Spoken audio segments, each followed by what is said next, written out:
अन्यवाधिकारस्ते माँ फलेषु कदाचन माँ कर्मफल हेतुर्भूर्मा ते संगोस्त कर्मणि। तो यह जो श्लोक है वो गीता के अध्याय 2 के से लिया गया है, तो जो कि गीता का सार है। तो इस श्लोक को हम लोग अक्सर सुनते हैं और ये श्लोक को थोड़ा सा हम लोग समझने का प्रयास करते हैं कि इस श्लोक में आखिर भगवान श्री कृष्ण ने क्या कहना चाहा है।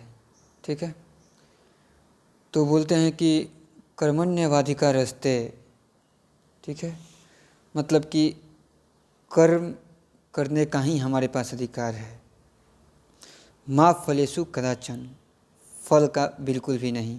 ठीक है, यहाँ पे ये बोला गया कि कर्म करने का ही हमारे पास अधिकार है। कर्मण्यवाधिकारस्ते मा फलेषु कदाचन। ठीक है, तो फल में हमारा अधिकार कभी नहीं है कि फल क्या होगा। अब इस चीज़ को समझना ज़रूरी है कि कैसे ये चीज़ है, और अगर ऐसा है तो हम फिर क्यों ही कर्म करेंगे, क्या ही तात्पर्य रह जाएगा कर्म करने का। ये बहुत ही इम्पोर्टेंट प्रश्न है। इन प्रश्नों का जब हम लोग उत्तर जानेंगे तो उसी आधार पे हम कर्म भी करेंगे।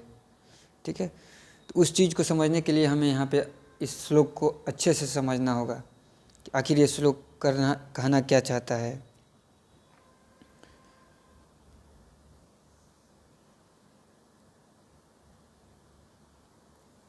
फिर आगे इस श्लोक में कहा जा रहा है कि माँ कर्मफल हेतुर्भूर्मा ते संगोस्त कर्मणि, यानी कि हम लोगों को क्या ऐसा करना है कि जो भी फल मिलता है उस फल के प्रति अपने आप को आसक्त नहीं करना है।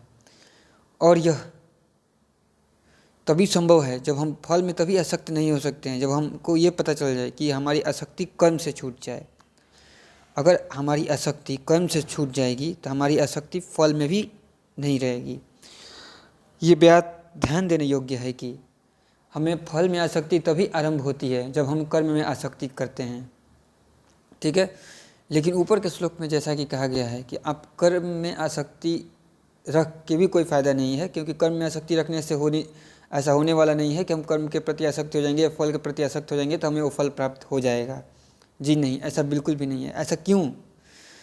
क्योंकि कर्म का जो अगर हम लोग सिद्धांत को देखें इस दुनिया में, या ये एक व्यक्ति के लिए यहाँ पे ये बात कहा जा रहा है। कृष्ण जो हैं, कृष्ण भगवान गीता में ये जो श्लोक है या ये जो वचन है वो अर्जुन को समझा रहे हैं।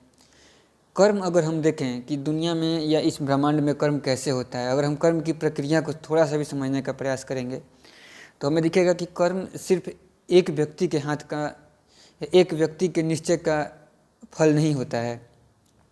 कोई भी कर्म करना एक व्यक्ति के निश्चय का फल नहीं होता है, अपितु वह क्या होता है कि बहुत बड़े कार्य प्रणाली से संभव हो पाता है। तो सिर्फ, और जबकि इच्छा क्या होता है, अगर हम लोग इच्छा को देखें तो सिर्फ वो एक व्यक्ति का होता है। ऐसा मान सकते हैं कि कर्म में दो चीज़ें संलग्न हैं। कर्म करने के लिए हमें दो चीज़ चाहिए। ठीक है, कर्म करने के लिए हमें दो चीज़ चाहिए। एक, कर्म करने के लिए हमें जो भी आवश्यक चीज़ है, ठीक है, जो भी भौतिक चीज़ आवश्यक है वो चाहिए। और इन भौतिक चीज़ों को करने के लिए भी कुछ कुछ इच्छाएं हर जगह से मिल के आती हैं। और हम, तो ये आगे का चीज़ हो गया। हम एक व्यक्ति के लेवल पे बात कर रहे हैं। एक व्यक्ति के लेवल पे कर्म करने के लिए कुछ भौतिक चीज़ चाहिए, और उस भौतिक व्यक्ति के साथ साथ उस कर्म को करने के लिए ये व्यक्ति क्या करेगा, अपने पास एक विचार भी उत्पन्न करेगा। तो विचार और भौतिक चीज़ें मिलकर कर्म करेंगी। एग्जाम्पल के लिए हमको खाना खाना है, हम इसी एग्जाम्पल को लेकर के चलते हैं। ठीक है, तो अगर हमको खाना खाना है तो खाना खाने के लिए एक चीज़ हो गया हमारा विचार, और खाना खाने के साथ वो खाना हम खा पाएँ। ठीक है, हमको भूख लगा, हमको खाना खाना है, हमने विचार किया, तो अब वो खाना हमको मिले, ठीक है, खाने के लिए हम तो विचार कर लिए, तो हमारे विचार मात्र से, और हम उसके लिए ठीक है कर्म भी करते हैं कि हम गए के खेत में गए उसके लिए, या फिर हम मेहनत कर रहे हैं, पैसा कमा रहे हैं कि ठीक है उससे हम लोग खाना खरीद लेंगे, खा लेंगे, ऐसा चीज़ हमने कर दिया। लेकिन तो ये एक उसका सिर्फ एक छोटा सा एंड हुआ जो कि हम लोग अपना विचार किए और अपना समर्पण कर दिए। उसका बहुत बड़ा एंड प्रकृति के बाकी सारे चीज़ों के द्वारा संपन्न हो रहा होगा। ठीक है, जैसे कि बहुत सारे किसान हैं जो लगे होंगे उसको करने के लिए, वर्षा हो रही होगी समय पे, नहीं होगी समय पर, उसको एक जगह से दूसरे जगह फिर अन्न को आपके पास पहुंचाया जाएगा, आपके घर में पकाया जाएगा, वो ठीक से पकेगा नहीं पकेगा, लॉट्स ऑफ फैक्टर पे डिपेंड करेगा उस कर्म का संपन्न होना, मतलब उस कर्म के फल का प्राप्त होना।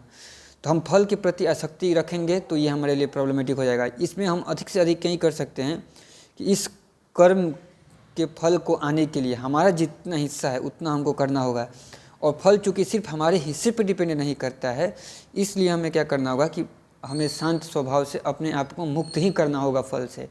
अन्यथा अगर हम लोग इसके फल के प्रति आसक्त होंगे तो ये हमारे अंदर में हमको तोड़ेगा, और इसके तोड़ने से हमें प्रॉब्लम उत्पन्न हो जाएगा।